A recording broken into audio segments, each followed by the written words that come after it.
Welcome to We Are Venomaniacs, the Venom site's official podcast for all of your symbiote news, reviews, and point of views. My name is Orion, and I'm joined by my fellow co-hosts, Carlos. Yo! And Aaron. What's crack-a-lackin'?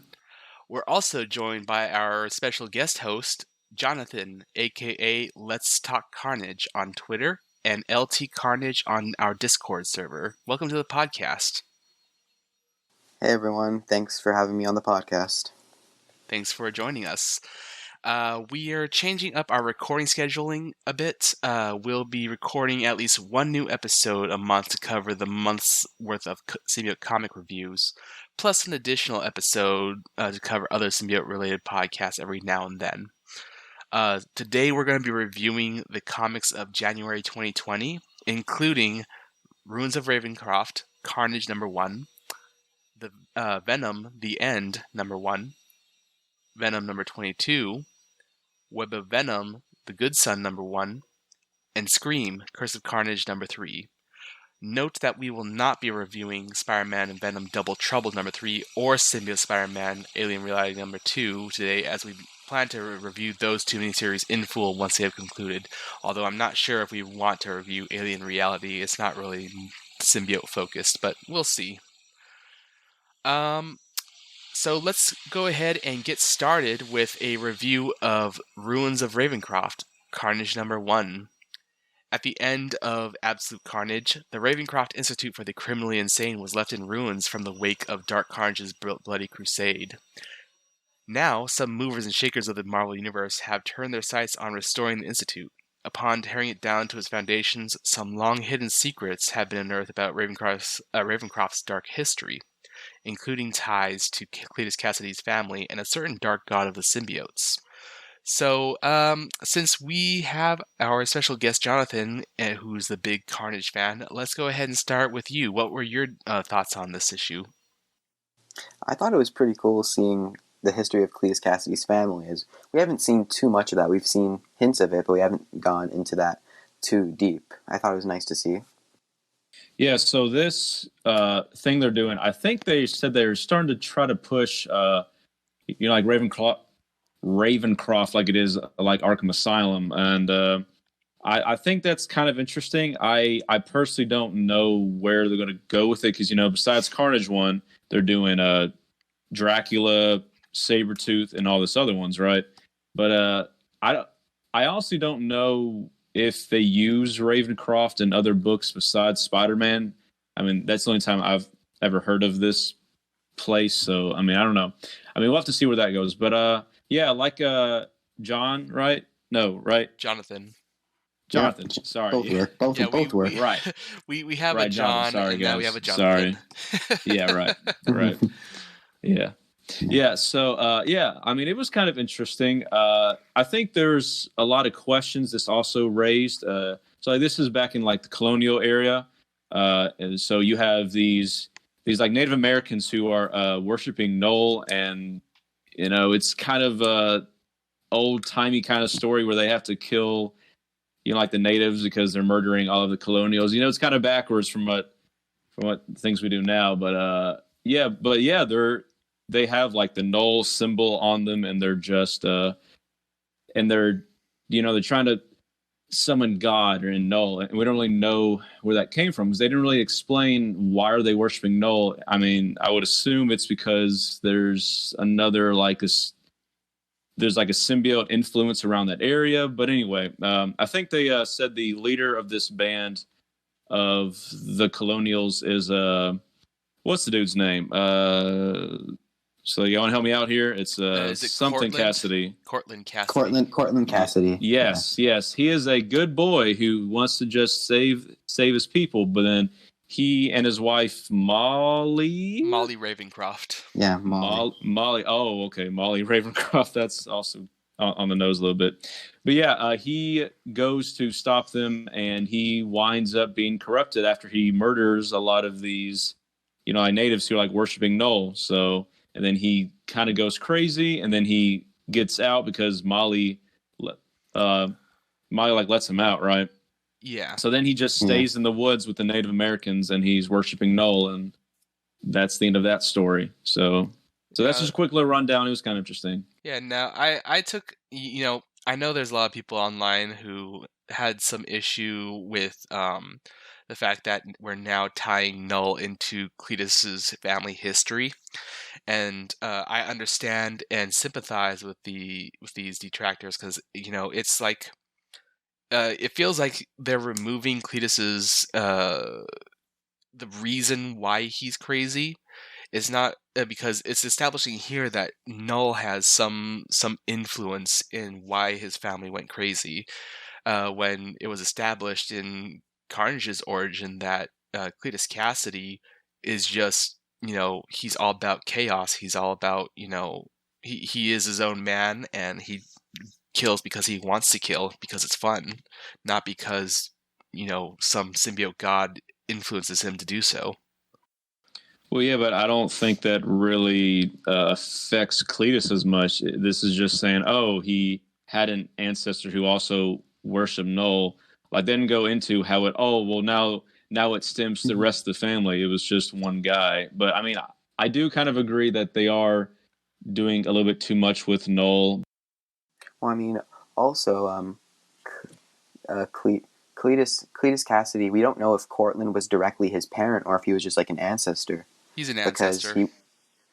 So even if he was Cassidy's great grandparent, Cassidy would have probably been born after. Now, I think I really did like the Cassidys being tied much closer to Ravencroft than we thought before. With Cortland being married to Molly Ravencroft. So I like that. I like that deeper establishment of Ravencroft with the Cassidys. I like that much. I think that's pretty cool as well. It's almost like saying Cletus, not that he was always going to go there, but it's almost like a home for him since he spends so much time there as well, and he also has a family history there as well. So it's almost like his home in a way. So yeah, but we also don't know if he's actually part of like the Ravencroft family, because it didn't seem like Molly and Cortland had a son at all, or like any like kids. So maybe he had a kid with one of the natives or something like that. But that is kind of interesting. Like, so like I didn't sort of like like realize, oh yeah, well that's you got the Cassidys and it's got the Ravencrofts, and it kind of tied them together. So that is kind of interesting. Yeah. And if they did have a kid, it would be before Cortland became possessed by Null, so that wouldn't really affect Cletus's going insane. That would just be the traditional, he loves chaos, he does what he wants because he can, so. Right. So I don't think it really affects much, but it's one of those other things where they're just using Null too much, and I'm starting to feel that way too. But it's still a little interesting story, so yeah, it was okay. Yeah, very fun. I enjoyed it personally. Yeah. And how about you, Carlos? Yeah, no, I enjoyed the issue as well. It gives us more insight into Cletus and the whole history behind Ravencroft, so I thought it was a really fun read. So I enjoyed it. All right, well, we want to try to keep these reviews short so it's not too long of an episode, so let's go ahead and move on. We have a special one-shot story called Venom, The End. This story takes the Venom symbiote through the ages all the way up to the end of the Marvel Universe. Venom becomes the last defender of biological life against an onslaught of mechanized life forms called the God Mind. And they have a bit of a connection to Tony Stark. And it was very interesting. This story, I'll admit, when I saw the preview pages, it felt to me like this was very thick sci-fi dialogue, and it kind of turned me off a bit at first, because like, what is this writer like trying to communicate? He's using all this sci-fi jargon, and it's just like, But I read the rest of the issue and I understood it, and I'm like, okay, I get it. And then I also get, who the narrator is supposed to be, and it's supposed to be one of these God Mind Tony Stark AI. So it's like, okay, that makes sense why it's so, so techie in the language. But I think it introduced some interesting concepts about symbiotes, being that they're like transdimensional beings what's it called, the lattice or something. Yeah, no, I just found it like it just opened up to more things for Venom. And again, like even before, like Marvel was advertising this as like the end, because it wasn't just Venom. I think Captain America got one, and some other Marvel characters got Morales, yeah, they got their end storyline.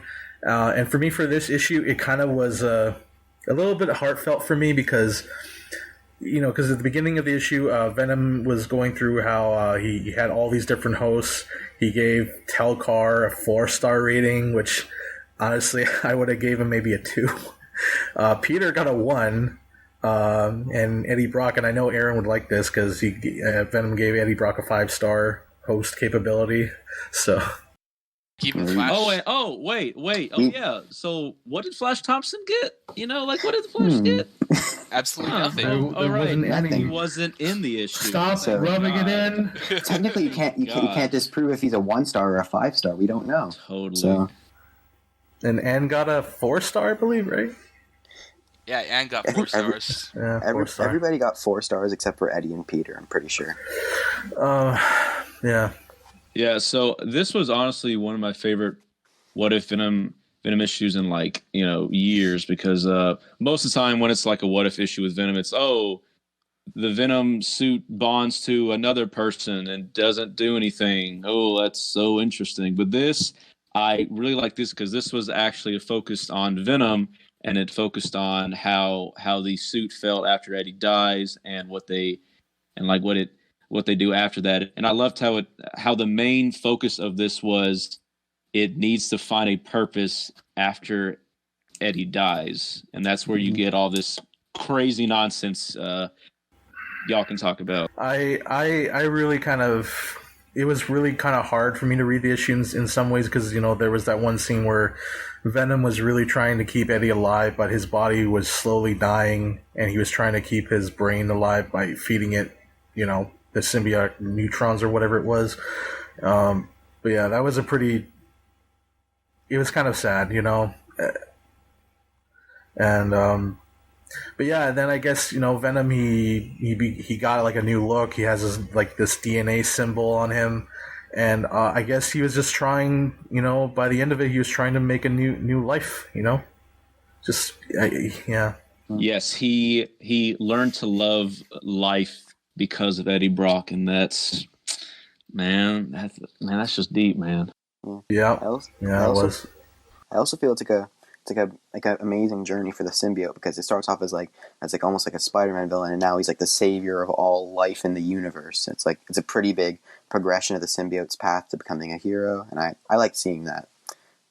Yeah, I really like this one page because basically all of biological life is wiped out, and Venom has been going around collecting DNA from all the life and everything, and even going through time to collect DNA from biological life to kind of rebuild life and create his army against the God Mind.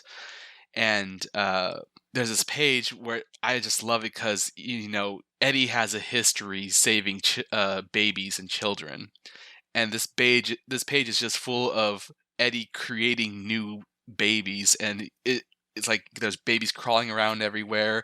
He's just nursing these babies, like it's hilarious. Symbiote babies. Yeah, it's hilarious. Yeah. Yeah, it's very hard to explain what actually happens in the book. You're gonna have to read it, but there's just so many things with symbiote bonds with everyone who ever lived, and he's growing mutants, so he's using the Storm's powers, and there's just a lot of stuff happening. And there's more ratings they're giving them for the stars of the hosts, for those clones, I guess. So if you think about it, we technically all become Venom hosts. We were all in Venom the End. In some alternate universe. So yeah, the Venom was the friends we made along the way or something. But Orion, so was the God Mind Ray? That's what they're called, that faction, right? Yeah. So was it led by Tony Stark's his mind, his projection? That was pretty much him, right? Yeah. It's basically Tony Stark had advanced AI to such a point where it became its own kind of faction, and it imprinted Tony's mind and copied it and just distributed it throughout the Godmind faction. And so it wasn't exactly Tony Stark, but it was at the same time. Yeah. So on one hand, I was kind of happy we got a new villain, but on the other hand, I was kind of hoping it would have been Null, because if it was Null, you would have had Venom like finally defeating him and showing him how like he's like the savior of the universe and all this stuff that like we're building up to now. But then you would have got people complaining that, oh, it's just Null again. But I mean, it would have been interesting if it was Null instead of these technological advanced beings. Yeah, because he travels like so far in the future, so it's by the end of it, like they were gonna corner him and they were gonna kill him off, but then I guess Venom at the last moment he was able to rip himself or take all the DNA and somehow forge multiple new universes that house life, right? Yes. Yeah. Yes, he like makes himself like an arc. I think they call it a tesseract. Yeah, he's a Tesseract Lattice or something like that. So yeah, something like that. That's above my pay grade. Yeah. Now, I'll mention that I also like one of the things I liked about this is it introduced one of my new favorite versions of Venom, and that's DJ Venom. Oh, yes. Remix. Oh yes. This book has so much like meme panels. It's just perfect. There's so much you can take from it. Yeah, it's like it's funny. It's like you have this high stakes story. There's this sad story of Venom missing Eddie, and then it's not without its goofy humor, which is just so Venom.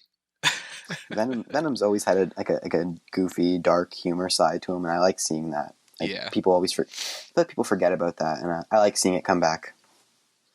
Yeah, and then of course Venom telling the Stark Godmind to F off. Yeah, to F off. Screw you. Yeah. Yeah. But yeah, all in all, this issue was great. So for those that are listening, if you guys would like to read the end for Venom, I suggest go pick up this issue. Yep. All right. Moving on, we have next up Venom number 22, which is part 2 of Venom Island. Eddie has returned to Isla de Huesos to fight off Carnage's corruption and save the Venom symbiote. He's been prepared for the eventuality of taking down the symbiote, but quickly learns that he couldn't have been prepared for this new and improved Carnage. When trapped between Carnage and a hard place, Eddie makes a shocking sacrifice for survival. Meanwhile, Dylan lets Normie in on a deadly secret that he's been keeping from both Eddie and Sleeper. So, yeah, I mean, let's get this whole silly sacrificing out of the way. Donnie is very good at hyping things and selling his comic, and everyone who got advanced copies helped with that as well, saying, "Oh my God, this is the biggest sacrifice that he's ever made," and blah blah. Well, you know what the sacrifice was? It was him cutting off his own hand. Dun dun dun. Yeah, yeah. Like last time, he was saying how like a lot of the folks in the Marvel office read the book, and then they say like, "Oh my God, like they actually did that." Blah, blah, blah, blah. And it is him just losing his hand, which we know very well that the symbiote can just grow back. So,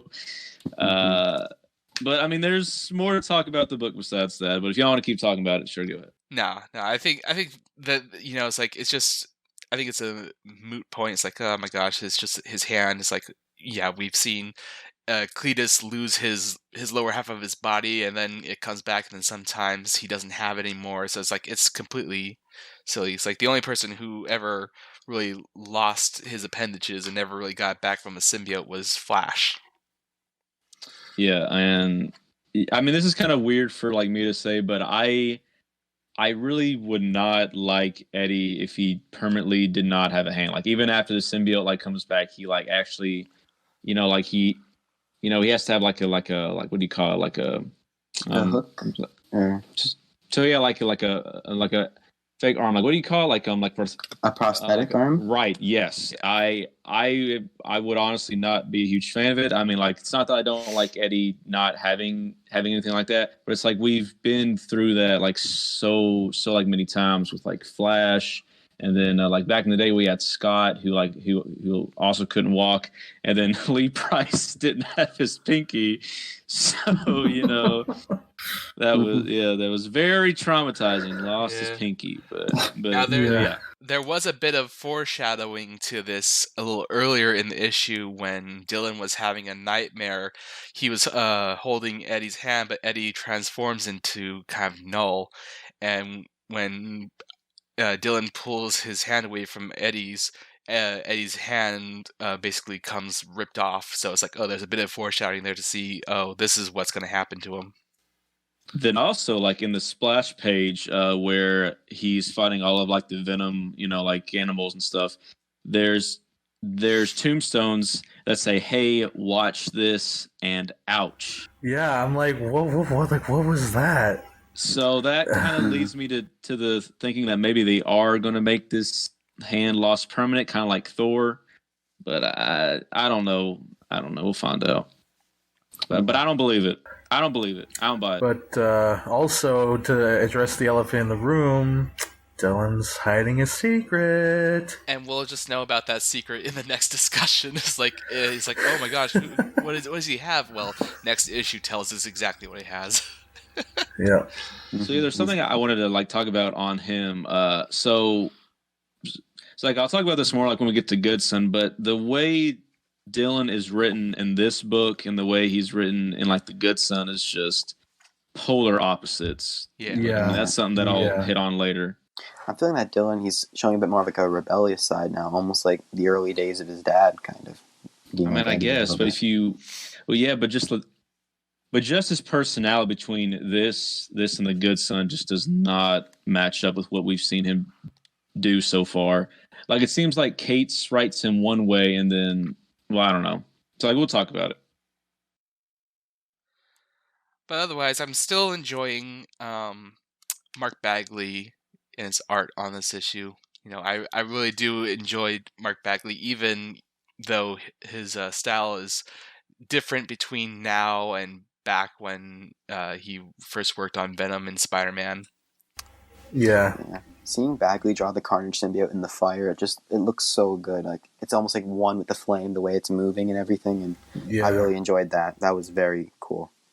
But is it the Carnage symbiote though? But is it the Grendel? But is it? Yeah. Well, is it though? Well, yes, but actually no. It's but actually no. Yeah. So I think Frank Martin's art on this also like helps because like we were kind of saying this is Mark, and Mark does a lot of light-hearted kind of Venom stories, but like Frank's like coloring on this like makes it match the tone of the rest of the series, which I also like. So yeah. And then also too, like in the issue, we get more of we get to see in depth of the Grendel / Carnage symbiote talking to Eddie. Because he wants to try to cut a deal, but of course the Grendel symbiote is obviously take no prisoners, right? So Eddie cuts his hand. Yeah. It feels like to me at least the spirit of Cletus Kasich and what he stood for is still alive within the symbiote. It's like he still wants to torment his dad no matter what. But I mean, I have a feeling we'll see the Venom symbiote pop up next issue. So. Yeah, I'm sure Cates has an idea. I just don't know what it is. Because we know 25 is the finale of Venom Island, so I guess Eddie will not have a hand in the next 2 issues or next 3 issues, I guess. But we'll see. Yeah. So this was just kind of me saying I wasn't entirely sure because I don't know if an island like that would have panthers and, snakes and monkeys on it. It's kind of weird. Yeah. But yeah, I mean, granted, it's been many, many years since the original issue with Peter and Eddie. All right, well, let's go ahead and move on to our next comic, which is Web of Venom, The Good Son. Now, surprisingly, this issue featured 2 stories, but we'll cover the first one and then we'll move on to the next one. So, the kids are not all right in the latest Web of Venom issue. Following Dylan and Normie, following Dylan and Normie's story during Eddie's excursion to Islas de Huesos, Dylan reveals that he's kept a piece of the Carnage symbiote that was attached to Norman Osborn at the end of Absolute Carnage. Using his mysterious codex powers, Dylan learns to control the symbiote, if barely. But even Normie, the heir of the Green Goblin's legacy, can tell that Dylan is in over his head as Null's influence begins to take a hold of him. So, like Aaron mentioned, Dylan, the way Dylan is written in this issue is quite the polar opposite to how he's written in Donny Cates's Venom series. And I'm not entirely sure if I like it. I don't like the direction this book has taken him. I mean, I get it, like he's being a little bit rebellious towards Eddie for having kept secrets and all that, but even Dylan's keeping his own secrets, and it's not exactly good secrets to keep either. Right. Then in Venom, he's calling Eddie dad, and in this one, he really is like resenting him a whole lot. Yeah, it's just a quick 180 because it's like, well, he revealed that he was his dad in the last issue of Absolute Carnage, and he was like relieved and he's all happy, and he's asking Eddie, "Oh, can you tell me more about my mother?" And then all of a sudden now he starts acting like a spoiled brat, like he doesn't want to talk to him, and now he's just starting to act a little senile. So, I think I think maybe this, with the way we're seeing Dylan, the way he's more angry, rebellious, I think this could be how he's actually feeling, and his outburst is how he's getting it out. But he doesn't want to show that to Eddie yet. This is maybe his way of just dealing with, well, he's been through a lot, so this could be his way of dealing with it, I suppose. Yeah, but that's not the best way to deal with it, by keeping a symbiote that was murdering, people. But yeah. We also get more Sleeper, which is Sleeper Cat. Yeah. So he's kind of watching over the two boys, and they're up to no good. And I guess we should say that this issue is obviously not that obvious because I didn't notice it, but it's a reference to the movie from like 1993 called The Good Son, and of course, choice about that is that the sons aren't actually good, or like the main son isn't that good. So I guess it's a joke to say that they're not actually good. Yeah, only Sleeper's except for Sleeper. Yeah. Yeah, I was wondering about that because like the masks that Dylan and Normie use when they escape Normie's penthouse or whatever, I was like, those are really odd and specific masks that they're using. So apparently those masks are from that movie, I guess. Yeah. Another Easter egg. Yes. And we do get a new, cat. No, Venom. No, like it's a raccoon. Yeah. It's a Carnage raccoon. So that's interesting, which I guess makes sense. Because he's going around and he's trash. And trash. Also, Aaron, remember that one dialogue from Dylan? He goes like, "I'm not a boy anymore. I'm a teenager now." I'm like, "Oh yeah, okay, calm down there, Dylan." Yeah, Mr. 9-year-old. Yeah, it's a very inconsistent. Like first we hear he's like 9, but now he says he's almost a teenager, and then with the history, Normie should be a lot older than Dylan because Normie was born before Peter was Spider-Man or something like that. I don't know. Like we're Venom guys, we're not Spider-Man people. But just the timeline is always kind of messed up. But there's nothing you can do about that. And then also like Dylan's just doing a lot of peer pressuring for Normie. Like he's saying, "Oh yeah, let's use the Carnage symbiote on this. Let's see what happens when we do it at this random store clerk. Let's see what it does to him." And then Normie's scared and he's getting worried and he's getting very uncomfortable with the situation that Dylan's been doing lately. Yeah, he is freaking out because then I think he also calls him weird too. Like, you're weird, and he just storms off. You're weird. I don't like you. And then Dylan says he should become the Goblin Child again, which he didn't like that because he's saying my dad is Venom, your dad is still like the Green Goblin, or like he can still become the Green Goblin. See, like, that's what I was thinking. I thought in the issue, like, Dylan was going to use a piece of the Carnage symbiote to make the Red Goblin Child again and control him, but I guess that didn't happen, so. Yeah. Normie is a lot, more behaved, which is something. Which, if anything, I was expecting the opposite. I was expecting Normie to be the more rebellious one, so that was kind of a cool twist, I suppose. Yeah. And then at the end, we see that, our boy has been turned. He is now one of Null's children. See, that's the one thing I gotta know, because when Null got free, how did he know about Dylan, like, right off the bat? And now he is telepathically, like, possessing him to do all these heinous things. So I think in Absolute Carnage or someone mentioned how different he is. I think it was hybrid. Yeah, I think it was hybrid. Yeah, so someone said something, and they know about him, and there's something more to him, obviously, because now we know that Null is actually looking after him, and it was kind of weird that he saw Null as Eddie in that dream sequence. So maybe there's more to that. So yeah, we'll find out. Now, I'll say that it was good that you saw that movie, Aaron, the Good Son, I think, and noted how, even in that movie, the boys are not being good. However, we do have a good son. In fact, we could call him the best son, and that's Sleeper. Well, yeah.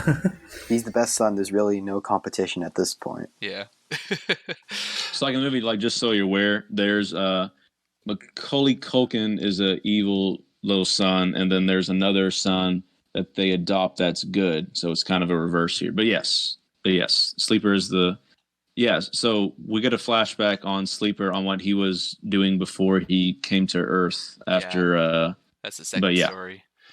Yeah, so it was very surprising that we were treated to the second story. It stars Sleeper, and it's about it takes place shortly before the events of Absolute Carnage, when Sleeper was adventuring through space riding his dying host Telcar.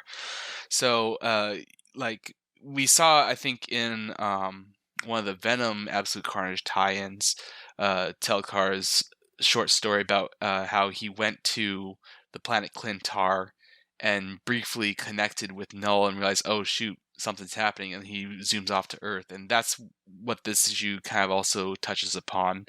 But this is about this story is called the Putrefaction of Telcar. It just describes Telcar's final moments, even though he already looks like in one of these panels completely decimated, like just a skeleton at this point. But it also gives us a cool look at his powers again. His special power of chemokinesis, where he can create any chemicals using his body. So that's pretty cool. Mm-hmm. And he can spit acid like Agony does too, or is that something else? I think he can expel acid by making the chemical. So yeah, I think he can do that as well. But it was pretty cool. It's a very short story, but it was definitely welcomed, and I enjoyed it. Yeah, it was a great story. Seeing more Sleeper. Yeah. It really showed how he kind of regretted, or I guess just didn't really understand what he was doing when he lobotomized his host. And like, Sleeper is usually the good boy, but like the thing he did to Telcar was kind of messed up. So, and that's him kind of coming to terms with it, because there's a few scenes where he's like trying to run away, and he's like, I can feel his like legs or his arm just like giving out, like as it becomes a skeleton. So, but I mean, he wasn't a good guy anyway, but still though. Yeah. I mean, like Tokar wasn't a good guy, but still, not a good thing to do. It's definitely morally questionable. Yeah. But Sleeper still is the best boy. I want him back. And he actually saves the day here. But also, Sleeper does a bad move, I think, when he catches the boys with the Carnage symbiote. He kind of trusts Dylan, and he lets him keep the Carnage symbiote. He says, you know what, whatever, but one day you're going to have to tell your father about this. And he's like, okay, sure, whatever. I think he should have been the bigger brother who's, I guess, younger now, and just said no and pushed him and just destroyed it right there. But part of me thinks he's just lying to Sleeper just to make himself, pretend that that he is going to do the right thing. So, well, of course he is, but still, like Sleeper should know better than that. Yeah. Hopefully, Sleeper keeps a watchful eye over his little brother, and hopefully Dylan doesn't kill him, because I'm betting he's like going to touch him or something, and it's going to kill him. Also, I was kind of surprised, but I was going to point this out. But he was able to bond with a piece of it on his hand, which I thought he couldn't do that when he tried to do that with Sleeper, because I think maybe he's controlling it to form a fist around him. Maybe that could be what it is. More mysteries ahead. Never any answers. Oh my God, Kate, we just want answers. Just spoil the rest of your 15-year arc right now, please. Oh my God, I'm sick of this garbage. All right, so let's move on. Finally, we move on to the rising star of symbiote comics, Scream: Curse of Carnage #3. We're treated to an extended flashback of Grendel and Thor's epic battle as seen in the pages of Donny Cates and Ryan Stegman's Venom series, including Big Mother's part in the legend. When we then return to the present, not the president, excuse me. And Andy is right now being questioned by the police after the horrific attack on Feast. And Big Mother isn't through with Scream, though, so Andy takes the fight to her at the bottom of the Hudson River. But Big Mother is not a power Scream is ready to contend with, and we're left on a very shocking cliffhanger. I'll note that I actually really like that we got the whole Grendel versus Thor story fleshed out a bit more. And I like that the very first page, this is splash page, it's very reminiscent of that one Spider-Man issue with Spider-Man being tied to the Green Goblin's glider. I don't know which issue that was, but it's a very classic cover. I think it was issue 49, I want to say. I want to say 49, I think. Yeah. But it's pretty... I like that. It's a nice little callback, but... definitely, it was noted in, I think it was issue 2, that the story of Grendel and Big Mother in the Beowulf legend isn't exactly the truth, and I like that they kind of play with that a bit, saying, the Big Mother isn't actually Grendel's mother. It's just another symbiote dragon that Null created, and she still has this this desire to be a mother, mother figure, to all symbiotes. She wants to. But was it implied that Null sent 2 dragons to Earth at the time? Yeah. Okay. Yeah, because we see the red one and the black one. I'm assuming the red one's Big Mother and the black one is Grendel. Yeah. Okay. I am a little disappointed that we didn't get to see more of Aunt May in this issue. But I'm also glad that we don't, because she doesn't have to be around for the absolute carnage that happened on this shelter. Yeah. I'm still disappointed we didn't get the absolute carnage Aunt May tie-in, but it is what it is. Yeah. Yeah, I think I'm one of the few folks that'll say that I'm kind of indifferent on this series. I like what it's doing with, more more backstory on Null and Scream and Andy. I'm reading it. I'm still buying it. I'm still getting a lot of variants. I'm just kind of indifferent to it right now. I did like how, I did like how I guess they are doing more folktale stuff. They try to time like Rapunzel.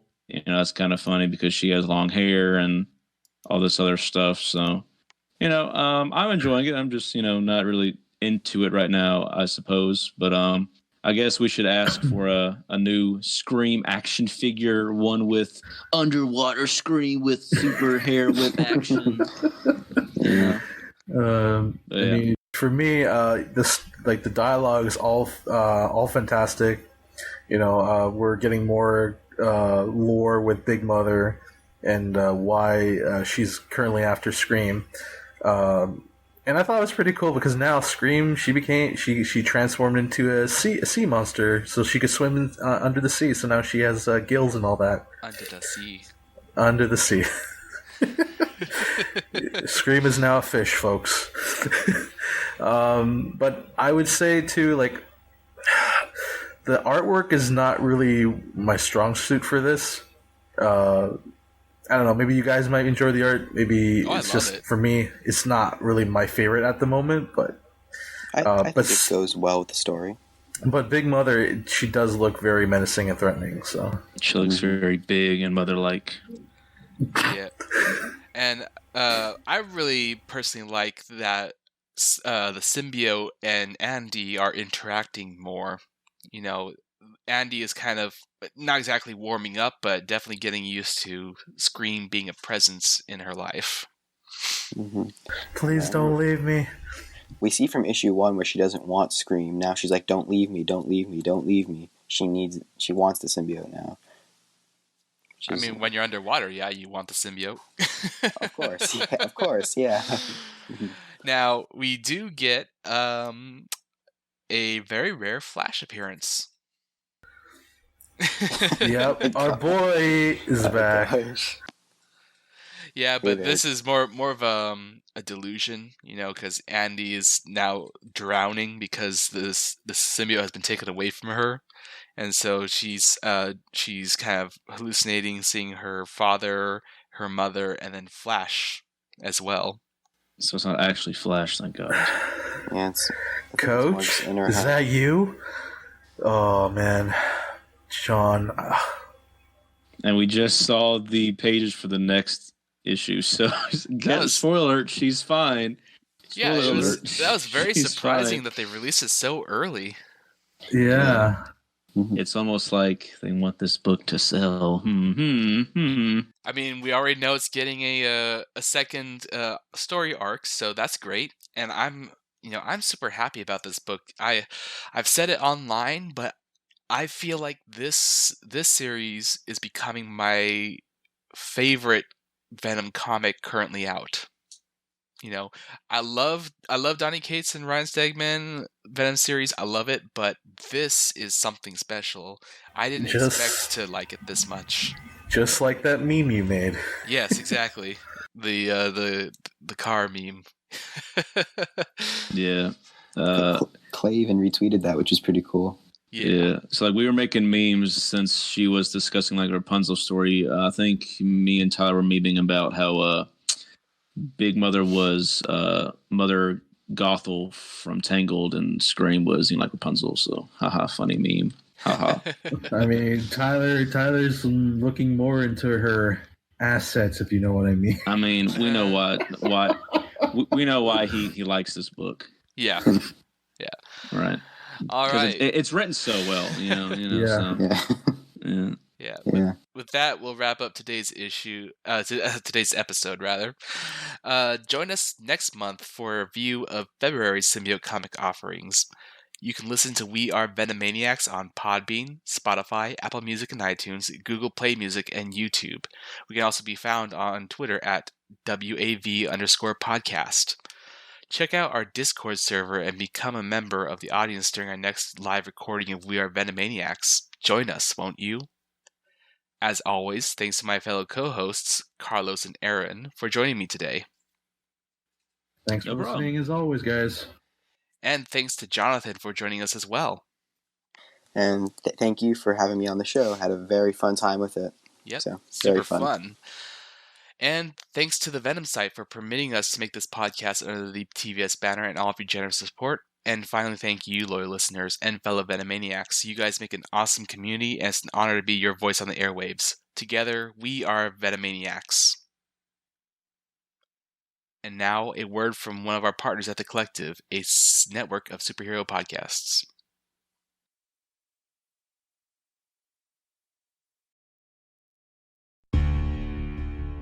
Face front, true believers, and riddle me this. Do you enjoy comics? Great. Well, you're already halfway there. Join me, and together we can rule the galaxy as listener and producer. My new weekly to bi-weekly show deals with the heroes that don't get enough credit. Street-level heroes like Daredevil, Moon Knight, Spider-Man, and the like. With a strong emphasis on stories that don't get quite enough credit either. Or perhaps are just plain goofy, with the occasional look into jumping on points for new readers who might be interested. I'm Ethan Ainsworth, and this is Knights, a Marvel podcast. Check me out on Podbean and iTunes. Fun isn't something one considers when balancing the universe, but this podcast does put a smile on my face.